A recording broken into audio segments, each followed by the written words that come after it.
Meet Danielle Miller, a social media influencer who decided that being famous on the gram wasn't enough. Nope, she needed to be famous for scamming too. And oh boy, did she make quite the name for herself. Here's the scoop. Danielle Miller, living it up in Miami, saw an opportunity when COVID-19 hit and relief funds started rolling out. She thought, hey, free money, why not? And that's where things went from influencer to infamous. Danielle didn't just dip her toes in the water, she cannonballed right into the deep end of fraud. Using stolen identities, yes, actual people's info she snagged, she applied for pandemic relief loans meant for struggling businesses. Not just one or two loans, but a whole stack of them. Now, you might wonder, how did she get away with it? Well, she used her skills to forge documents, create fake bank accounts, and even doctored tax returns. If you thought your high school math test was hard, imagine trying to fake tax forms convincingly enough to fool the feds. Danielle had that down to a science. With the stolen cash, she didn't exactly lie low. She flaunted her newfound wealth on Instagram, posting pictures of herself on private jets, at luxury hotels, and wearing designer clothes. She was living the high life, all while the people she stole from were struggling to get by during the pandemic. But like all good things, Danielle's scam couldn't last forever. The authorities caught wind of her extravagant lifestyle and started to connect the dots. They discovered she had defrauded the government out of millions of dollars meant for pandemic relief. Danielle was arrested and charged with wire fraud, bank fraud, and aggravated identity theft. Facing serious prison time, she pleaded guilty to her crimes, and the party came to an abrupt end. The once glamorous influencer found herself trading luxury suites for a jail cell.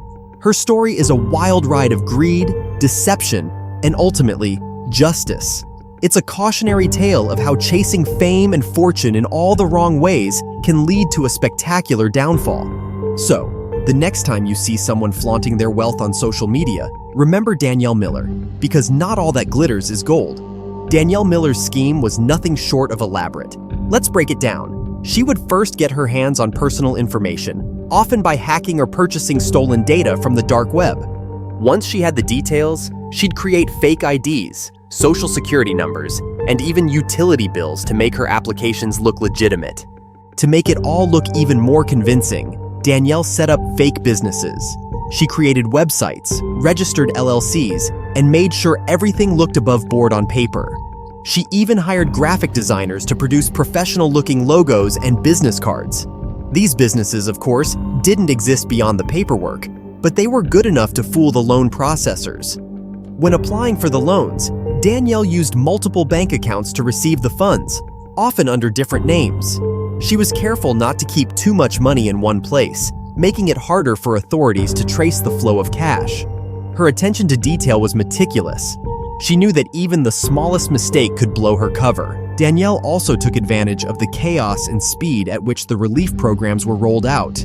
The government was in a rush to get money into the hands of struggling businesses, and oversight was, frankly, lacking. This played right into Danielle's hands, allowing her to submit fraudulent applications without immediate detection. And she didn't stop at just a few applications. Danielle was relentless, submitting dozens of applications and reaping millions in fraudulent funds. Her Instagram was a highlight reel of her ill-gotten gains. Designer handbags, luxury cars, first-class flights, and stays at five-star resorts. She even threw lavish parties, inviting her influencer friends, and living a life that most could only dream of. Her downfall began when some of her victims noticed discrepancies on their credit reports and reported the suspicious activity. Investigators started digging and found a common thread leading back to Danielle. The authorities monitored her social media, noting the extravagant lifestyle that didn't match any legitimate income source they could find. The case against her built quickly. Investigators obtained warrants to search her home and seize her electronic devices. What they found was damning: a treasure trove of fake IDs, financial documents, and evidence of her fraudulent activities. Text messages and emails revealed her discussing the scheme with accomplices, who were also brought into custody. In court, Danielle initially tried to maintain her innocence, claiming that she was being framed, but the mountain of evidence was insurmountable. Facing overwhelming proof of her crimes, she eventually struck a plea deal to reduce her sentence. She admitted to defrauding the government and agreed to pay restitution to the victims. Danielle Miller's story serves as a stark reminder of the consequences of greed.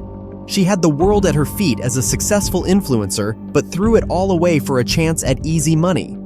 Her actions not only hurt her victims, but also undermined public trust in relief programs designed to help those in need. Today, Danielle is serving her sentence, her once glamorous life replaced by the stark reality of prison. Her Instagram, once a showcase of excess, now stands as a digital monument to her rise and fall. Her story is a cautionary tale for anyone tempted by the allure of easy money, and a reminder that, in the end, crime doesn't pay.